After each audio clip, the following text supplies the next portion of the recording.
देवाला घाबर, त्याच्या काठीला आवाज नाही, मी रडत रडत शाप देत होते. जेव्हा बहिणीने भावासोबत भांडण झाल्यावर मला आणि माझ्या मुलाला जोरदार पावसात बाहेर फेकून दिलं.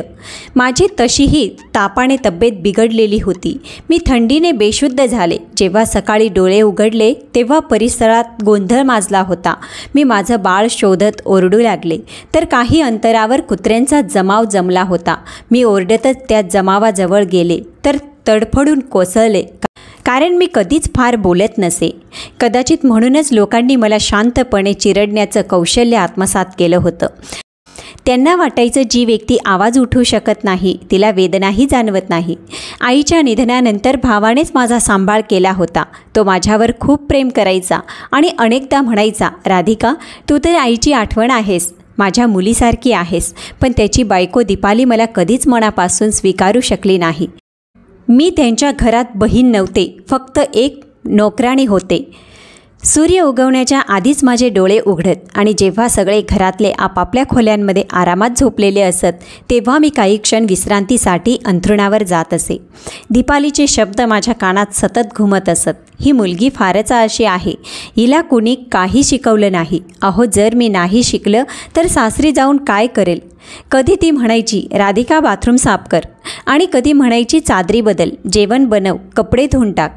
असं एकही काम नव्हतं जे ती माझ्याकडून करवून घेत नव्हती. मग म्हणायची, आणि हो, तुझे दादा आले की हसून भेटायचं, पूर्ण दिवस तोंड लटकवून फिरतेस. आणि जेव्हा दादा समोर यायचा तीच दीपाली मला मिठी मारत असे आणि म्हणायची, ही माझी लहान बहीण आहे, मनापासून प्रिया आहे मला तर फक्त इतकंच वाटायचं की हिने सासरी जाऊन राज्य करावं. मी शांतच राहत असे आणि प्रत्येक वेळी मनात साठवत असे. भावाला काही सांगायचं होतं पण त्याच्या प्रेमाने माझी जीभ कायमची बंद ठेवली होती. मग एक दिवस आला जेव्हा देवाने माझी फरियाद ऐकली. भावाच्या ऑफिसच्या मित्रांची एक छोटीशी पार्टी ठेवण्यात आली होती. मी किचनमध्ये उभी होते. तीच नेहमीसारखी साधी वस्त्रे, अंगावर दुपट्टा, साधा चेहरा. दरवाजाच्या पलीकडून मी प्रथमच विवेकला पाहिलं. पांढरा सलवार कुर्त्यात सौम्य स्वभावाचा, स्मितहास्य असलेला आणि अशा डोळ्यांनी पाहणारा, जो थेट माझ्या आत्म्याच्या आत पाहत होता. त्या दिवशी जेव्हा मी सर्वांना चहा देण्यासाठी गेले तेव्हा विवेकने एक क्षण थांबून मला पाहिलं आणि हळूच म्हणाला, खूपच छान चहा आहे, कदाचित बनवणाऱ्याच्या हाताला चांगली चव आहे. मी घाबरून परत स्वयंपाकघरात आले. माझं हृदय जोरजोरात धडकत होतं. ही पहिलीच वेळ होती जेव्हा कुणीतरी माझ्याशी अशा प्रकारे बोललं होतं. त्याच्यानंतर तो अनेकदा भावासोबत घरी येत असे. नेहमीच माझ्या हातचा चहाची मागणी करत असे आणि त्याची नजर सतत माझ्यावरच असायची. एक दिवस जेव्हा मी चहा देण्यासाठी गेले तेव्हा तो माझ्या डोळ्यात पाहत म्हणाला, राधिका, तुझे डोळे खूप काही सांगतात. मी ताबडतोब नजर खाली घातली, कारण तो मला त्याच दिवसापासून आवडू लागला होता जेव्हा मी त्याला पहिल्यांदा पाहिलं होतं. कधी त्याने ही गोष्ट ओळखली माहीत नाही आणि मग त्याने माझ्यासाठी मागणी पाठवली. माझ्यासाठी हे सगळं स्वप्नासारखं होतं. पहिल्यांदा नवीन बांगड्या आल्या होत्या, पहिल्यांदा मी मेहंदी लावली होती, पहिल्यांदा मला वधू म्हणून संबोधलं जात होतं. विवेकच्या डोळ्यात माझ्यासाठी अतोनात प्रेम होतं. लग्नाच्या रात्री जेव्हा सर्व विधी पूर्ण झाली तो माझ्याजवळ आला तेव्हा त्याने हळूच माझा हात हातात घेतला आणि म्हणाला, राधिका, मी वचन देतो तुला कधीच रडू देणार नाही. तू जे काही सहन केलंस आता मी तुला जगण्याचं कौशल्य शिकवीन. तो माझ्याशी बोलून जणू माझ्या तुटलेल्या आत्म्याचे तुकडे जोडत होता.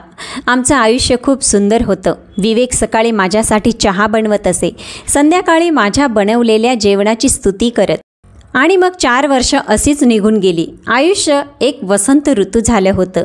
मग एक दिवस फक्त एक फोन कॉल आला आणि सगळं काही बिघडलं. विवेक साहेबांचा अपघात झाला आहे आणि मृतदेह हॉस्पिटलमध्ये आहे. मृतदेह हा शब्द माझ्या कानात अश्रू बनून कोसळला. मी किंकाळीसुद्धा फोडू शकले नाही. माझ्या आत जसं एखाद्याने शतकांची शांतता भरून टाकली होती. मी त्याच्या चेहऱ्याकडे शेवटचं पाहायला गेले. त्या डोळ्यांना जे माझ्यावर प्रेम करत होते ते त्याने कायमचे मिटले होते. ज्यांनी माझे दुःख सावरण्याचा प्रयत्न केला होता ते थंड झाले होते. माझ्या तोंडातून फक्त एवढंच निघालं, विवेक, तू वचन दिलं होतंस की मला रडू देणार नाहीस, आणि जर तू मला रडवलंस. इतकं बोलून मी बेशुद्ध झाले. मी जागी असायचे तर त्याचे शब्द मला जाणवले असते, झोपले असते तर त्याचा आवाज ऐकू आला असता. डॉक्टर म्हणत होता, तुम्हाला आरामाची गरज आहे. पण माझं मन म्हणत होतं, माझ्या गर्भात जे हृदय धडकतंय ती देखील आता एक आशा आहे. मी संयम ठेवत राहिले. मी माझ्या बाळाला वचन दिलं, तू येशील तेव्हा मला पुन्हा जगण्याचं कारण मिळेल. मी तुला पाहून हसेन. दादा मला त्याच्या घरी घेऊन गेला होता. त्याने सांगितलं, हे तुझं स्वतःचं घर आहे. तू इथे मालकीण बनून राहशील. मी डोकं हलवलं, पण दीपालीचा स्वभाव आता आणखीन तीव्र झाला होता. ती आता मला एक पायातील वाण समजू लागली. कधीपर्यंत नखरे करत राहशील? विधवा आहेस, आभार मान की तुला छप्पर तरी मिळालं. ती मला प्रत्येक गोष्टीसाठी टोमणे मारत असत.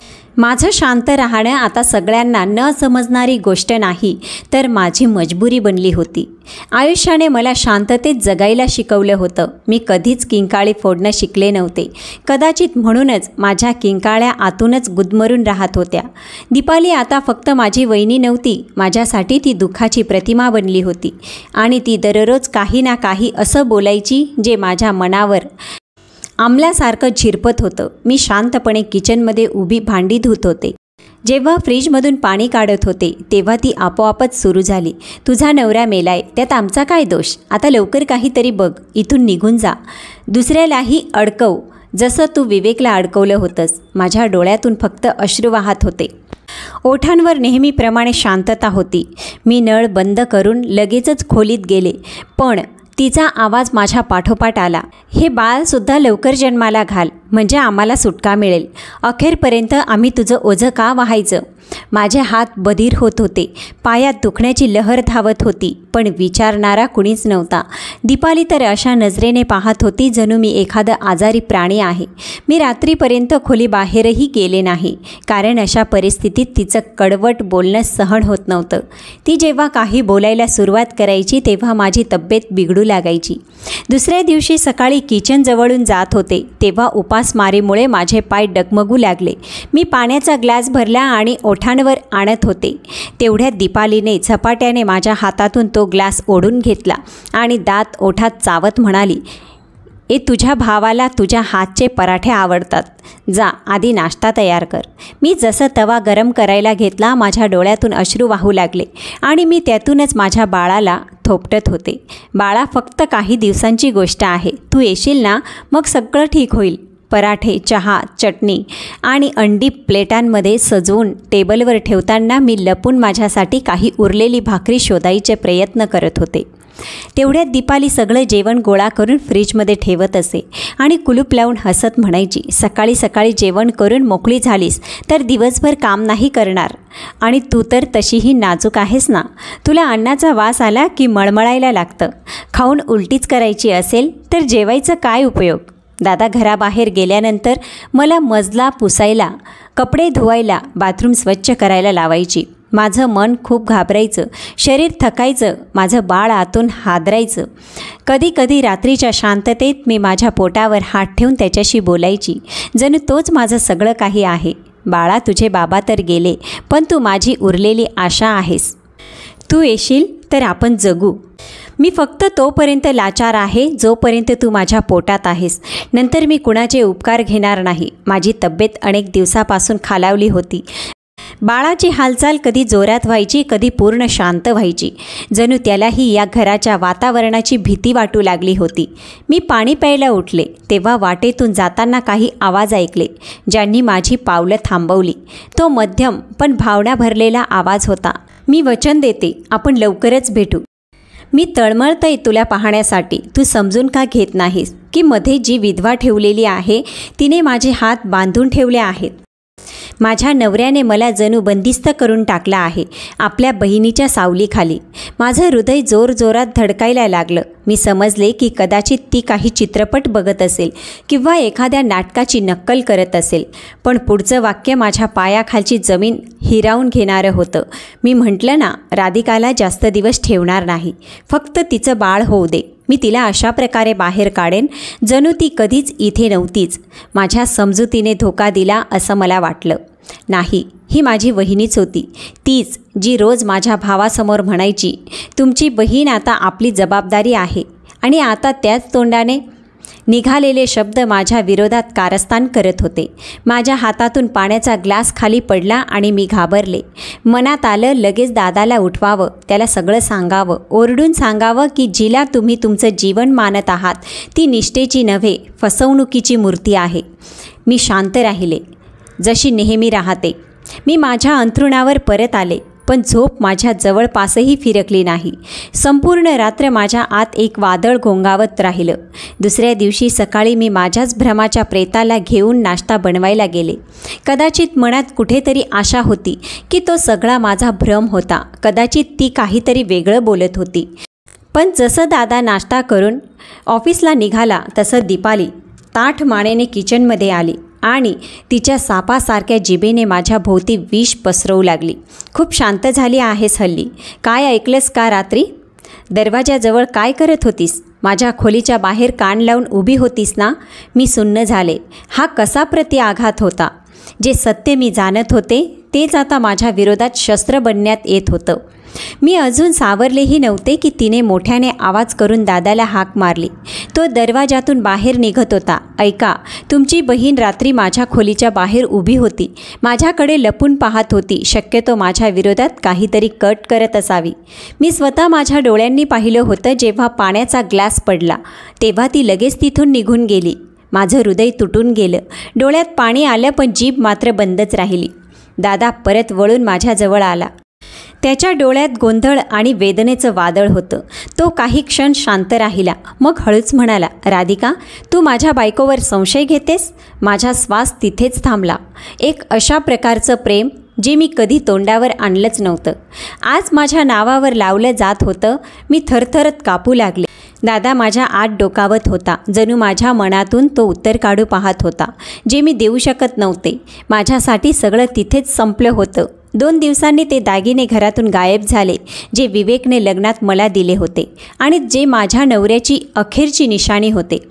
मी ते दागिने माझ्या वहिनीकडे ठेवले होते, कारण माझ्यासाठी ते फक्त सोन्याचे तुकडे नव्हते, तर विवेकचं प्रेम, त्याचा शेवटचा स्पर्श, त्याचं ते रक्षण होतं जे त्याने मृत्यूनंतरही माझ्यासाठी सोडून दिलं होतं. जेव्हा मी ते दीपालीकडे दिले तेव्हा मनात हीच खात्री होती की निदान भावाच्या घरात तरी ते सुरक्षित राहतील. दीपालीने ते दागिने ठेवताच असंही सांगितलं, काळजी करू नकोस राधिका, काळजी करू नकोस राधिका, आता हे माझ्याच सामानात राहील. जसं माझ्या गोष्टी सुरक्षित आहेत तसंच तेही राहील. त्या दिवशी तिच्या बोलण्यात जे खोटं गोडपण होतं कदाचित मी ओळखू शकले नाही. पण त्या दिवशी जेव्हा घरात गोंधळ झाला, माझ्या आत काहीतरी तुटून पडलं. दीपालीच्या तोंडून निघालं, राधिकाने दागिने विकून टाकले असतील. कुणाच्या तरी बोलण्याला भुलून दागिने विकून पैसे त्याच्याकडे लपवले असतील. माझ्या पायाखालची जमीन सरकली. मी फक्त इतकंच बोलले, वहिनी, ते दागिने तुमच्याकडे होते, मी स्वतः तुम्हाला दिले होते. दीपालीने अशा तिरस्काराने टोमणा मारला, जणू हिने काही विनोदी गोष्ट सांगितली. खोटं बोलते आहे. कोण ठेवेल स्वतःचे दागिने माझ्याकडे?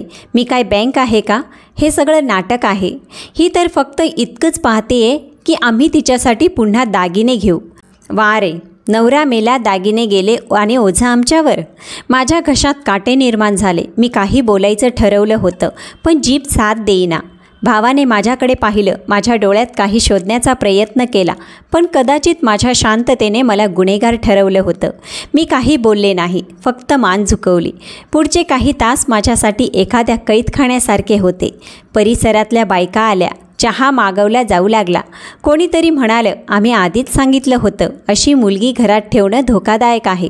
तरुण आहे, एकटी आहे, कोणीतरी असणार ज्याला दागिने देऊन बसली आहे. मी अंगणाच्या कोपऱ्यात बसले होते. माझ्यासमोर दीपाली त्या बायकांना चहाचा कप देत होती, ज्यांचे शब्द माझ्या शरीराला चिरत होते. प्रत्येक शब्द माझ्या अंगावर जणू फटकारा होता. तेव्हाच अचानक माझ्या पोटात तीव्र वेदना उठली, इतकी तीव्र की माझ्या तोंडून किंकाळी निघाली. सगळे लोक एक क्षणासाठी थबकले, पण दीपालीने उपहासाने एक दमदार टोमणा मारला. आता हिनं तमाशा सुरू केला आहे. बाळ होणार आहे म्हणून आता लाड वाढणार. मग मी तिथंच जमिनीवर दुमडून गेले. कोणीही पाणी दिलं नाही, कोणीही हात धरला नाही. मी स्वतःच ओढत ओढत खोलीपर्यंत पोहोचले. माझा श्वास अस्मर्थ होत चालला होता आणि त्या क्षणी मला खात्री झाली की मी एकटी आहे. माझं कुणीच नाही, ना दादा, ना वहिनी, ना जग. रात्री उशिरा वेदना वाढल्या. मी पुन्हा पुन्हा भावाला हाक मारण्याचा प्रयत्न केला, पण दीपालीने दरवाजा बंद केला होता. ती म्हणत होती, हिचा ड्रामा बघा, जणू लगेच मरणार आहे. सकाळी डॉक्टरकडे घेऊन जाऊ, आता आम्हाला त्रास देऊ नको. मला काही आठवत नाही की माझं भान केव्हा गेलं. मला काही आठवत नव्हतं की माझं भान केव्हा गेलं आणि केव्हा परत आलं. फक्त एवढं आठवतं की कदाचित पहाटेच्या वेळेस माझं बाळ जन्माला आलं. मी डोळे उघडले. कमकुवत प्रकाशात थरथरत्या हातांनी त्याला छातीशी धरलं. त्याच्या चेहऱ्यावर तेच विवेकचं स्मितहास्य होतं, जे आता फक्त फोटोमध्ये बंद झालेलं आहे. जणू विवेक स्वतः माझ्याजवळ आला होता. जणू त्याने म्हटलं, मी तुला एकटीला सोडलेलं नाही, बघ मी माझा अंश तुला देऊन गेलो आहे. माझा श्वास जो थांबू लागला होता त्या क्षणी पुन्हा सुरू झाला. माझा सारा त्रास जणू कमी झाला. माझ्या मनाने पहिल्यांदाच समाधानाची एखादी लहर अनुभवली. त्या क्षणी माझं बाळ, माझा श्वास, माझी आशा, तो होता म्हणजे विवेकही होता आणि माझ्या कुशीत एक पूर्ण जग होतं. पण त्या खोलीच्या बाहेर दीपाली कदाचित एखादी नवीन बदनामीची गोष्ट तयार करत होती. आता दाई गेली होती. माझ्या बाळाच्या जन्मानंतर त्याच्या चेहऱ्यात मी रोज विवेकला पाहत असे आणि माझ्या धैर्याला सांगत असे, बस राधिका, एक दिवस हे सगळं संपेल, फक्त थोडं अजून चालायचं आहे. पण तो दिवस येतच नव्हता. दीपालीचं वागणं दिवसेंदिवस कठीण होत चाललं होतं. माझी झोप, माझं अन्न, इथपर्यंत की माझ्या बाळाच्या गरजाही त्यांच्या दृष्टीनं ओझं बनत चालल्या होत्या. त्या दिवशी पाऊस पडत होता. वीजसुद्धा सकाळपासून गेलेली होती आणि संध्याकाळच्या वेळी तर अंधारच भिंतीसारखा झाला होता. माझ्या बाळाला सौम्य ताप होता आणि तो रडतही होता. मी त्याला लपेटून छातीशी धरलं आणि हळूहळू झुलवू लागले, पण तो पुन्हा पुन्हा रडत होता. कदाचित त्याला दूध हवं होतं किंवा माझ्या अशक्त हातांचा स्पर्श पुरेसा वाटत नव्हता. काय संकट आहे हे. वहिनीचा आवाज तिच्या खोलीतून आला, जी माझ्या खोलीला लागून होती. कानाचे पडदे फुटले आहेत. सारखं रडणं, सारखा गोंगाट. मी हळूवार उत्तर दिलं, दादा, वहिनी, थोडंसं दूध गरम करून द्या, बाळाला ताप आहे. आणि मलाही. दीपाली रागाने ओसरीत आली. तिच्या हातात कपडा होता जो ती झाडत होती. तुला कायम काही ना काही हवं असतं. तुझी आईसुद्धा असंच करायची. आता तू पण. मी हळूच म्हटलं, मलाही ताप आहे आणि दूध. फक्त इतकंच म्हणणं होतं की ती अचानक वेगानं पुढे आली. खोलीचा दरवाजा पूर्ण ताकदीने उघडला. पावसाचे जोरदार थेंब आत आले आणि ती ओरडली, निघून जा. तुला आणि तुझ्या बाळाला बाहेरची ही हवा जास्त शोभून दिसते. जा, बस बाहेर, तुझं नशीबच तसं आहे. माझं हृदय थरथरलं. बाळाने माझी ओढणी घट्ट पकडून ठेवली होती. कदाचित त्याला समजत होतं की आई घाबरली आहे. मी शांत राहिले, पण दीपाली सारखं ढकलत होती. मी कोसळण्याच्या बेतात होती, पण ती थांबत नव्हती. जणू बाळासह तिने मला पाडायचं ठरवलं होतं. मी माझ्या बाळाला छातीशी धरून दीपालीला म्हणाले, देवाला घाबर, मी अशा अवस्थेत कुठं जाईन. पण तिला काही भीती वाटत नव्हती. मी विचार केला होता, बाळ होईल, मग तू दुसरीकडे ठिकाण बघशील, पण तू माझ्याच छातीवर मूग दळण्यावर उतरली आहेस.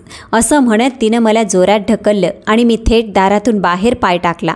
मन गोंधळून गेलं आणि मी ओल्या सिमेंटच्या पायऱ्यांवर जाऊन बसले. पाऊस माझ्यावर कोसळत होता, पण मी शांत होते, कारण यावेळी माझ्या तोंडातून निघणारा प्रत्येक शब्द माझ्या इज्जतीचा अंत्यसंस्कार असता. मी माझ्या बाळाला पावसापासून वाचवण्यासाठी छातीशी धरून बसले होते. मला वाटत होतं कधी ना कधी दादा येईल, मला पाहील आणि आत घेऊन जाईल. पण दीपालीला माहीत होतं की तो आज रात्री घरी येणार नाही. म्हणूनच तिनं माझ्यासोबत अशी वागणूक केली होती. तिनं गेट बंद केला आणि माझ्या कानात तिचा आवाज आला. ती आत फोनवर कोणाशी तरी बोलत होती. हो, मी तिला बाहेर फेकलं. आता कुठे बसली असेल काय माहीत. बाळ मरेल की त्याची आई, मला काय. सगळे त्रास माझ्या गळ्यात घालून दिले आहेत. नवरा होता म्हणून खूप मिजाज होता. माझ्या आत एक आग पेटली, पण शरीर तापाने जळत होतं. डोळ्यांसमोर धुंदी होती, जणू प्रत्येक दृश्यावर पाण्याचा पडदा असावा. मी माझ्या मुलाच्या कपाळावर चुंबन घेतलं, जो माझ्या छातीशी चिटकून हुंदके देत रडत होता. मी थरथरल्या ओठांनी फक्त एवढंच म्हणाले, हे देवा दया कर, आम्हाला झाकून टाक. मी तुझ्या इच्छेमध्ये राजी आहे. फक्त माझ्या मुलाला सुरक्षित ठेव. मला आठवत नाही की माझं डोकं केव्हा एकीकडे झुकलं. शेवटचं दृश्य जे माझ्या डोळ्यात कैद झालं ते माझ्या मुलाच्या थरथरत्या पापण्या होत्या. त्याच्यानंतर शांतता पसरली. पाऊस सतत कोसळत होता आणि रात्र खोल होत चालली होती. सकाळी परिसरात गोंधळ उडाला. कोणीतरी किंचाळत म्हणालं, अगं बाई, ही श्वास घेत आहे का नाही? लोक जमू लागले. कोणीतरी चादर दिली, कोणीतरी पाणी. मी अर्धवट शुद्धीत होते आणि माझे ओठ फक्त हेच म्हणत होते, माझं बाळ कुठं आहे? अचानक एका बाळाने हाय अशा कमजोर आवाजात रडणं सुरू केलं. सगळ्यांचं लक्ष गल्लीकडे गेलं. माझे डोळे उघडले. मध्यम स्वरातील आवाज माझ्या कानात पडत होते आणि पाऊस अजूनही हलकासा कोसळत होता. माझी शुद्ध जणू खोल झोपेतून परत आली होती. मी आजूबाजूला पाहिलं. ओल्या मातीची जमीन, ओलसर भिंती, पावसाचे थेंब माझ्या चेहऱ्यावर टपटपत होते. पण या सगळ्यात काहीतरी हरवलेलं होतं, काहीतरी जे माझ्या अस्तित्वाचा भाग होतं. माझी छाती रिकामी होती. माझं बाळ, ते माझ्या मिठीत नव्हतं. माझं बाळ, माझा जीव, माझं दैवत, ते कुठं गेलं? एक क्षणासाठी माझा श्वास थांबला. माझे डोळे आश्चर्याने फाटले. मी झटकन आजूबाजूला पाहिलं. माझे हात, जे कधी त्याच्या उबदार अस्तित्वाला छातीशी धरून असायचे, आता ते रिकामे होते. मी कपडे झटकले, चादर नीट केली, हातांनी जमीन तपासली. ते कुठेच नव्हतं. माझं बाळ कुठं आहे? माझा मुलगा? माझा आवाज थरथरत होता. मी किंचाळत होते. माझा आवाज कदाचित हवेला चिरत गेला. मी गुडघ्यावर बसले, डोळे वेड्यागत इकडे तिकडे फिरवत होते. तो कदाचित घसरत कुठेतरी गेला असेल, कदाचित एखाद्या प्राण्याने. नाही. मी लगेच डोकं झटकून नकार दिला. माझं हृदय जोरजोरात धडकत होतं. माझं डोकं भिरभिरायला लागलं होतं. मी वेड्यासारखी उभी राहिले.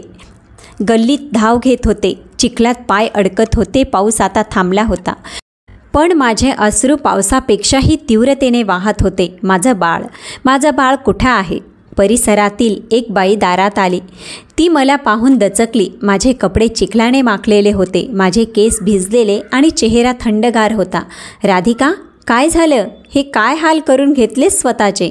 मी तिच्या पायांवर कोसळले. माझं बाळ आई, माझा मुलगा हरवला आहे. मी बाहेर बसले होते. माहीत नाही कधी बेशुद्ध झाले. माझं बाळ कुठं आहे? माझ्या आवाजात इतकी करुण विनवणी होती की ती बाई थरथरली. लोकांनी मला हाक मारायला सुरुवात केली, पण मला काहीच समजत नव्हतं. थोड्या अंतरावर गल्लीतल्या शेवटच्या वळणावर काही लोक जमले होते. एक माणूस म्हणत होता, हे कुत्रे काहीतरी विचित्र आवाज करत आहेत, जणू काही त्यांच्या जवळ आहे. मी ऐकलं आणि माझा आत्मा तडफडला. माझे पाय त्या दिशेने धावले जिथे लोक भीतीने मागे सरकत होते. एक कुत्र्याचा झुंड होता. ते एखाद्या वस्तूभोवती गोळा झाले होते. माझे पाय जमिनीवरून उचलण्यास नकार देत होते, पण माझ्या हृदयाच्या धडधडीने मला पुढे ढकललं. मी हळूहळू बडबडत पुढे गेले. देवा, तूच वाचवणार आहेस, तूच वाचव. मी जसं पाऊल पुढे टाकलं, कुत्रे एक एक करून मागे सरकत गेले. ते भुंकत नव्हते, बसले होते, जणू काही पहारा देत होते. त्याच्यामध्ये एक छोटंसं अस्तित्व पडलं होतं. ते माझं बाळ होतं. ओल्या कपड्यांमध्ये लपेटलेलं, हुंदके देत होतं, पण जिवंत होतं.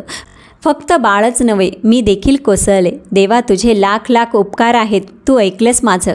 माझ्या बाळाने माझ्या आवाजावर डोळे उघडले. त्याच्या चेहऱ्यावर माझ्या हाकेचं प्रतिबिंब होतं. माझ्या प्रार्थनांचं सावलीसारखं चित्र होतं. मी त्याला छातीशी धरलं. त्याच्या धडधडीचा आवाज ऐकला आणि जाणवलं की माझा देव माझ्यासोबत आहे. नेहमीपासून होता आणि कायम राहील. तो क्षण असा होता जिथं माझ्या आयुष्यातील सगळी दुःख क्षणभर थांबली होती. मी पुढे गेले. तो क्षण माझ्या आयुष्यातला सर्वात लांबट क्षण होता. माझे पाय सुन्न झाले होते. श्वास थांबला होता. माझ्या मनाची धडधड जणू एखाद्या निर्जन वाळवंटात हातोड्याने ठोकली जात होती. माझी जीभ थरथरत असल्याने ओठांवरून फक्त एवढंच पुन्हा पुन्हा येत होतं, देवा, तूच वाचवणारा आहेस. मी अजून कृतज्ञतेच्या भावना व्यक्त करत होते. तेवढ्यात एक सावली झपाट्याने आली. काहीच समजलं नाही. एक जबरदस्त किंकाळी गल्लीत घुमली. माझ्या हातातून माझं बाळ हिसकावून घेण्यात आलं. ती सावली प्रचंड वेगाने बाळाला घेऊन पळाली. काही क्षणासाठी मी स्तब्ध झाले, जणू कुणीतरी माझा आत्मा माझ्या शरीरातून खेचून नेला होता. मग माझ्या आतून एक असा आवाज बाहेर आला जो कदाचित पृथ्वी आणि आकाशाने पहिल्यांदाच ऐकला. अरे, तो घेऊन गेला. कोणीतरी माझं बाळ उचलून नेलं. थांबवा त्याला, माझ्या बाळाला थांबवा. माझी किंकाळी संपूर्ण परिसर भेदून गेली. काही लोक धावले. कोणीतरी गल्लीच्या कोपऱ्यावर पळण्याचा प्रयत्न केला. कोणीतरी मोटरसायकल काढली, पण ती सावली काळसर पावसाच्या धुक्यात गल्लीच्या भूलभुलैयामध्ये हरवून गेली. जणू जमीन गिळून गेली होती, जणू आकाशाने लपवून टाकलं होतं. माझ्या अस्तित्वाने पुन्हा एकदा रिकामेपणाचा भार सहन केला. पण यावेळी काहीतरी अधिकच तुटलं. माझं मन, माझं शहाणपण, माझा संयम. मी तिथंच चिखलात कोसळले. माझं डोकं जमिनीवर आपटलं. माझी किंकाळी आता हुंदक्यांमध्ये बदलली होती आणि माझे डोळे शांततेने मिटू लागले होते. माझ्या पोटातील वेदना जाणणारा कोणीच नव्हता. मला असं वाटलं जणू देव पुन्हा एकदा मला कसोटीला लावत आहे. जणू तो माझ्या संयमाची शेवटची परीक्षा घेत आहे. ते बाळ, जे माझ्या रात्रीचं सुख होतं, माझ्या प्रार्थनांचा परिणाम, माझ्या विवेकची आठवण, माझी शेवटची आशा होती, ते माझ्याकडून हिसकावून घेण्यात आलं होतं. आणि आता मी बेशुद्ध झाले. माझे श्वास मंद चालत होते आणि मला वाटलं कदाचित माझाही प्रवास संपत आहे. जेव्हा मला भान आलं तेव्हा सगळं काही धूसर होतं. जणू वेळ थांबून गेली. जणू प्रत्येक गोष्ट एका स्वप्नात रूपांतरित झाली. खोलीचं छत धुक्यात लपलेलं होतं आणि आजूबाजूचं वातावरण जणू एखाद्या जुन्या चित्रपटाचा ब्लॅक अँड व्हाईट सीन होता. शांत, आवाज विरहित, रंगहीन. माझे डोळे हळूहळू उघडत होते, पण शरीर जणू दगडासारखं झालं होतं. एक वेदना माझ्या शरीराच्या प्रत्येक भागात पसरत होती, पण ती शारीरिक नव्हती. ती गर्भातील वेदना होती, जी माझ्या श्वासांना जणू वाळवीसारखी कुरतडत होती. मग जसं माझं दृश्य स्पष्ट झालं, मी एक छायाचित्र पाहिलं माझ्या भावाचं.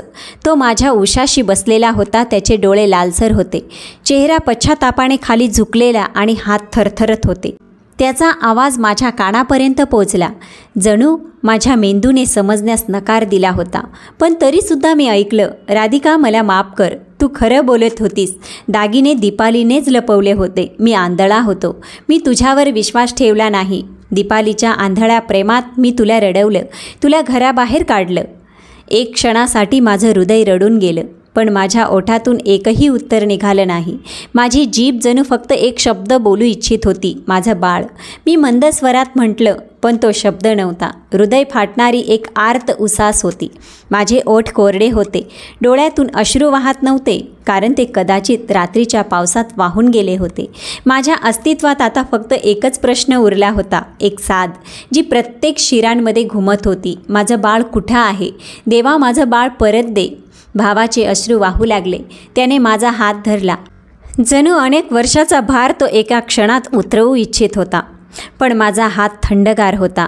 माझ्यात काहीच भावना उरलेल्या नव्हत्या, कारण माझी कोख रिकामी होती. ते बाळ, ज्याच्यासाठी मी विवेकच्या जाण्यानंतर जगायला शिकले, ज्याच्यासाठी मी प्रत्येक अपमान सहन केला, तेव्हा माझी कूस रिकामी होती. माझं अस्तित्व एखाद्या भग्नावशेषासारखं झालं होतं, जिथं फक्त किंकाळ्या घुमत होत्या. मी पुन्हा एकदा डोकं छातीशी टेकवलं. देवा, तू दयाशील आहेस ना? तू कृपाशील आहेस ना? तू माझ्या कुशीत एकाला जीवन दिलं, आता तेच जीवन माझ्याकडून हिरवून घेतलंस. तू पुन्हा एकदा मला पोरकी केलीस. माझं बाळ का? तो तर निरपराध होता. फक्त मला माझं बाळ परत दे. माझे अश्रू अजूनही वाहत नव्हते, कारण आता दुःख डोळ्यांच्या पाण्याच्या पलीकडे गेलं होतं. हे असं दुःख होतं जे शरीरात नव्हे, आत्म्यात उतरलं होतं. दादा काहीतरी बोलत होता, पण मी ऐकण्याच्या मनस्थितीत नव्हते. माझं संपूर्ण जग एकाच प्रश्नावर अडकलं होतं आणि त्या प्रश्नाचं उत्तर कुठेतरी हरवलं होतं. भावाच्या सांगण्यावरून पोलिसांनी रिपोर्ट नोंदवला. काही दिवस मी आशा आणि निराशा यांच्यामध्ये झुलत राहिले. माझे डोळे सतत दारावर खिळलेले असायचे, जणू पुढच्या क्षणी माझं बाळ धावत माझ्याकडे येईल. जणू तो चुकून कुठेतरी हरवला होता आणि आता परत येणार आहे. पण दिवस जात होते आणि शांतता गहिरी होत होती. वर्तमानात बातमी छापून आली होती, विधवा आईचं दूध पिणाऱ्या मुलाचं अपहरण. रिपोर्टर माझ्या दारात यायचे, प्रश्न विचारायचे, पण कॅमेरे बंद होताच सगळे निघून जायचे. लोकांची सहानुभूती 1-2 दिवस टिकली, मग ते आपल्या आयुष्यात व्यस्त झाले. पण माझं आयुष्य तिथंच थांबलं होतं, त्या क्षणी जेव्हा माझं बाळ माझ्याकडून हिरावून घेण्यात आलं होतं. मग मी प्रत्येक वाटेवर तडफडायचे. आणि देवापुढे फक्त एकच मागायचे, देवा माझं बाळ मला सुरक्षित परत कर, त्याला कोणत्याही राक्षसाच्या हवाली करू नकोस, मला काही नको, फक्त माझं बाळ परत दे. मग एक दिवस पोलिसांनी दरवाजा ठोठावला. त्यांच्या नजरेत काही काळजी दिसत होती. इन्स्पेक्टर म्हणाला, ताई, आम्हाला एका बाईबद्दल माहिती मिळाली आहे जी बऱ्याच दिवसापासून मुलांच्या आसपास गोटाळत आहे. ती मानसिकदृष्ट्या ठीक नाही. सगळे तिला वेडी म्हणतात. ती कधी एखादं बाळ पाहून रडायला लागते, कधी एखाद्या आईच्या पायांना पकडून काहीतरी बोलते जे समजत नाही. कोणीतरी सांगितलं की ती म्हणतेय, आता माझं बाळ आलं आहे, आम्ही तिच्या मागे आहोत, तुम्ही प्रार्थना करा, कदाचित देवाने ऐकलं असेल, कदाचित तिच्याकडेच तुमचं बाळ असेल. हे ऐकणं होताच माझ्या खोलीत एक खळबळ उडाली. जणू माझ्यातली आई जागी झाली. मी पोलिसांना म्हटलं, मला त्या बाईपर्यंत घेऊन चला, मला फक्त एकदा तिच्या डोळ्यात बघायचं आहे. तिने जर माझ्या बाळाला स्पर्शही केला असेल तरी मी ओळखून जाईल. इन्स्पेक्टरने वचन दिलं की ते जेव्हाही काही सिद्ध होईल मला बोलावलं जाईल. त्याच रात्री मी एक स्वप्न पाहिलं. माझं बाळ पांढऱ्या कपड्यांमध्ये एका बाईच्या मांडीवर होतं आणि ती बाई त्याला झुलवत होती, गुणगुणत होती. कोणीतरी अंगाई गीत गात होतं. मी किंचाळून ओरडायला लागले, हे माझं बाळ आहे, हे मला परत दे. पण ती बाई हसून म्हणाली, आता हे माझं आहे, तूच तर त्या पावसात सोडलंस ना, मी त्याला वाचवलं, आता हे माझं आहे. मी किंकाळी मारून उठून बसले. रात्रीचे 3 वाजले होते आणि मी पुन्हा देवाला म्हणू लागले, देवा, जर ते स्वप्न खरं असेल तर त्या बाईला सद्बुद्धी दे, जर ते खोटं असेल तर माझ्या आशा इतक्या तोडू नकोस, मला जगण्याचं धैर्य दे. पोलीस त्या बाईच्या मागे तिच्या घरी पोचले. माझं हृदय धडकत होतं, जणू छातीतून बाहेर पडेल. मीही त्याच्यासोबत होते. धैर्य नव्हतं, पण आईची माया पावलांना खेचून नेत होती. ती गल्ली परिसरातील एक ओसाडशी गल्ली होती, जिथे एक लहानसं घर होतं. दरवाजा हळूच उघडण्यात आला आणि आत शिरताच एक शांतता पसरली. खोलीच्या कोपऱ्यात बसलेली एक बाई झुल्यावर कोणाला तरी झुलवत होती. माझा श्वास थांबू लागला. तोच आवाज, तोच अंदाज. बघा, माझं बाळ किती सुंदर आहे. त्याची आई तर त्याला बाहेर फेकून गेली होती, पण मी त्याला असं आयुष्य देईन, मी त्याला सगळं देईन जे त्याला कधीच मिळालं नाही. प्रेम, माया, संरक्षण आणि घर. तिनं त्या बाळाला अशा पद्धतीने कुशीत घेतलं जणू तो तिच्या पोटातून जन्मलेला होता. ती त्याच्या कपाळावर सतत मुका घेत होती. कधी गुणगुणायची, कधी अश्रू ढाळायची. नाही, रडू नकोस रे गोंडस बाळा, तुझी आई आहे, दुसरं कोणीच नाही, मीच आहे, फक्त मीच. माझं हृदय किंकाळत होतं, डोळे तडफडत होते. मी पुढे पाऊल टाकलं. ती बाई घाबरली. तुम्ही सगळे माझं बाळ घेऊन जायला आलात? तुम्हाला काय वाटतं, मी देईन का? नाही, हे माझं आहे, मी त्याला वाचवलं आहे, मी त्याला थंडीपासून वाचवलं, मृत्यूपासून वाचवलं. तुम्ही लोक का आलात याला न्यायला? तुम्ही कुठे होता जेव्हा हा पावसात तरफडत होता? कुठे होती त्याची आई? माझा हुंदका बाहेर आला, पण मी काही बोलण्याच्या लायकीत नव्हते. पोलिसांनी सौम्यपणे म्हटलं, ताई, हे बाळ ह्या बाईचं आहे, हाच तिचा मुलगा आहे. पण ती बाई वेड्यासारखी ओरडली, नाही, खोटं आहे, हे बाळ माझं आहे, हे मी देवाकडून मागितलं होतं आणि त्याने दिलं. आता कुणीही घेऊन जाऊ शकत नाही. हे तर माझ्यासाठी रडेल. तुम्ही सगळे खोटारडे आहात. हे बाळ आता माझं आहे. मी हळूहळू तिच्या जवळ गेले. माझे पाय थरथरत होते. मी बाळाकडे पाहिलं. त्याचे डोळे रडलेले, नाक वाहत होतं आणि माझ्या छातीतून एक नैसर्गिक ओढ जणू निघून त्याच्या छोट्या केसांपर्यंत पोहोचली. मी थरथरत्या आवाज म्हणाले, बाळा, इकडे ये माझ्याकडे. बाळ दचकला. त्याने माझ्याकडे पाहिलं. काही क्षण असे होते जसे संपूर्ण सृष्टीच थांबली असावी. मग त्याने हात पसरले आणि माझ्याकडे झेप घेतली. मी धावून त्याला कुशीत घेतलं. तो माझ्या खांद्याला बिलगला. माझा श्वास परत सुरू झाला. माझे हात पूर्ण झाले. ती बाई मागे कोसळली, किंचाळू लागली, नाही, हे माझं आहे, हे माझं बाळ आहे, माझ्या देवाने दिलं होतं, नेऊ नकोस, माझं बाळ नेऊ नकोस. नक्कीच तिचं मानसिक संतुलन ठीक नव्हतं. पोलिसांनी तिला ताब्यात घेतलं. कदाचित तिला वेड्यांच्या इस्पितळात नेलं होतं. मी माझं बाळ घेऊन परत भावाच्या घरी आले. त्याने दीपालीसोबतचं सगळं नातं संपवलं होतं. कदाचित त्याला दीपालीची खरी ओळख पटली होती. ती जातेवेळी आपल्या मुलालाही घेऊन गेली. तोच मुलगा ज्याच्यावर ती गर्व करत असे. दादा त्या बाळाला परत मिळवण्याच्या प्रयत्नात होता, पण तो एका अचानक घडलेल्या अपघातात मरण पावला. ही बातमी ऐकून संपूर्ण परिसर शांत झाला. पण माझं हृदय माझ्या देवाच्या निर्णयांच्या खोलीत बुडून गेलं. मला माहिती होतं, तोच क्षण होता जेव्हा देवाची काठी आवाज न करता लागते. ही गोष्ट जाऊन दीपालीच्या कानांपर्यंत पोचली होती. ती बाई जिला दिवस रात्र माझं संयम पायदळी तुडवण्यातच धन्यता वाटत होती, आता स्वतःच आपल्या हंबरड्यांच्या खाली दबली होती. जेव्हा मी तिच्या घरात प्रवेश केला तेव्हा दीपाली एका कोपऱ्यात बसली होती. विखुरलेले केस, लालसर डोळे आणि अश्रूंनी भिजलेली चादर. तिची मांडी रिकामी होती, जणू तिच्या अस्तित्वाचा शेवटचा आधार हिरावला गेला होता. तिने माझी चाहूल ऐकली, डोकं वर केलं आणि एक क्षणासाठी नजर माझ्यावर स्थिर राहिली. मग ती अचानक उठून माझ्या पायांवर कोसळली. राधिका, मला माफ कर. मी गुन्हेगार आहे, अत्याचारी आहे, दुर्दैवी आहे. तू प्रार्थना कर, देवाने मला देखील मारून टाको. माझं बाळ, माझं सगळं, तो जो माझा गर्व होता. मी तुटले राधिका, मी संपले. मी शांतपणे उभी होते. माझ्या मनात काही द्वेष नव्हता, कदाचित फक्त एक दुःख होतं जे तिच्यापेक्षा जास्ती खोल होतं. मी हलकेच तिच्या डोक्यावर हात ठेवला. ती थरथरली, जणू क्षमा याचनेचा स्पर्श तिच्या नसानसात शिरला होता. तिचे हुंदके अधिकच तीव्र झाले. मग ती म्हणाली, तू मला मारत का नाहीस? थप्पड का नाही मारलीस? मी तुला पावसात बाहेर काढलं, तुझं बाळ आजारी होतं आणि आज बघ, माझं बाळ, माझा प्रतीक आता राहिला नाही. मी खोल श्वास घेतला. तिचे अश्रू माझ्या पदरात घेतले आणि हळू आवाजात म्हणाले, दीपाली, माझ्या बाळाकडून तर नियतीने त्याचा बाप हिरावून घेतला, पण तूच तुझ्या मुलापासून आधी त्याचा बाप हिरावून घेतलास आणि मग माझ्या भावाकडून त्याचा मुलगा.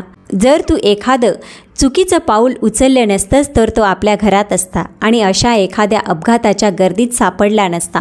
त्या निरपराधाचा काय दोष होता? दीपालीने माझ्याकडे पाहिलं. ते डोळे जे अनेक वर्ष गर्वाने भरलेले होते, आज पराभव, क्षमा आणि विनवणीचं रूप धारण करून होते. ती जमिनीवर बसली. मी शांतपणे वळून गेले की आता मी केवळ त्या आईसारखी होते जिने सर्व काही देवाच्या हवाली केलं होतं. माझी कूस भरलेली होती आणि तिचं हृदय रिकामं, विरहाने भरलेलं. पण न्याय माझ्या हातून नाही, देवाच्या काठीतून आला होता, जो आवाज न करता लागत होता. आज कितीतरी वर्ष उलटून गेले आहेत. माझ्या भावाने दुसरं लग्न केलं, त्याला 3 मुलं झाली. कदाचित त्याने आपलं दुःख विसरलं असेल. आता मलाही तो क्षण, त्या किंकाळ्या, त्या संयमाच्या रात्री सगळं स्वप्नासारखं वाटतं. आणि तरीही काहीतरी असं आहे जे अजूनही माझ्या मनाच्या भिंतीवर कोरलेलं आहे. मी आज माझ्या मुलासोबत एक छोटंसं अनाथाश्रम चालवते. अनाथाश्रमाच्या पायामध्ये माझे अश्रू, माझ्या प्रार्थना आणि त्या लाचार आयांचा आर्त स्वर आहे, ज्या आपली कूस रिकामी करून निघून गेल्या. मी त्या मुलांना फक्त शिक्षण देत नाही, मी त्यांना माझी कूस देते. मी त्यांच्या आईसारखी होऊन जाते. मी त्यांच्या जखमांवर औषध लावते, त्यांचे केस नीट करते. त्यांच्या तोंडून निघणाऱ्या आई या शब्दाने माझं संपूर्ण विश्व उजळून निघतं. सकाळी आम्ही सगळे एकत्र येऊन देवपूजा करतो. काही मुले स्वप्नात गुंतलेली असतात आणि डोळे चोळत असतात, तर काही हसत हसत माझ्या मिठीत येतात आणि माझा हात धरतात आणि म्हणतात, आई, तू तर परी आहेस ना? मी हसून म्हणते, नाही बाळा, मी तर फक्त एक आई आहे जिने दुःख अंगावर घेतलं आणि प्रेमाचं पांघरून बनवलं. लोक दूर दूरवरून येतात, कोणी आर्थिक मदत करतात, कोणी मुलांसाठी खाण्याचं सामान देऊन जातात, पण सगळ्यांच्या नजरेत एकच भावना असते, ही तीच आहे ना जिला पावसाच्या रात्री घराबाहेर काढलं गेलं होतं, जिच्या मुलाला संपूर्ण रात्र कुत्र्यांनी आसरा दिला होता. हो, मी तीच आहे. मीच ती राधिका आहे जिने संयमाला आपलं शस्त्र बनवलं, प्रार्थनांनी जखमांवर मलम लावलं आणि देवाने त्या क्षणात तिला इज्जत दिली. मी आता कधीच किंकाळून काही सांगत नाही. मी मुलांना संस्काराचे धडे देत असते. जिथे देव असतो, संयम करणाऱ्यांना शुभ वार्ता द्या. कधी कधी एखादे जुने चेहरे दिसतात. कोणी बाई जी कधीतरी माझ्या विरोधात बोलत होती, आता म्हणते, राधिका, आम्ही चुकलो, आम्ही अंधारात होतो. तू संयम ठेवलास आणि आज बघ, तुझ्या मांडीवर संपूर्ण जगाची लेकरं वाढत आहेत. मी फक्त हसून उत्तर देते, कारण आज मला हे उमगलं आहे की संयम ही कमजोरी नाही, ती ताकद आहे. शांतता हा भित्रेपणा नाही, तर विश्वास आहे. माझ्या मुलाच्या डोळ्यात जेव्हा मी पाहते, मला माझा नवरा विवेक याच्या डोळ्यांची आठवण येते. त्याचा स्पर्श, त्याचे ते शब्द, राधिका, आयुष्यात काहीही झालं तरी तू फक्त देवाशी जोडलेली राहा. तो तुला कधीच एकटी पडू देणार नाही. माझ्या मुलाच्या चेहऱ्यात किंवा या सगळ्या मुलांच्या हसण्यात, त्या अनाथ आश्रमामध्ये विवेक आजही माझ्या जवळ आहे. मित्रांनो, आजची कहाणी तुम्हाला कशी वाटली कॉमेंटमध्ये नक्की लिहा आणि कहाणी आवडली असेल तर ओम नमः शिवाय लिहायला अजिबात विसरू नका.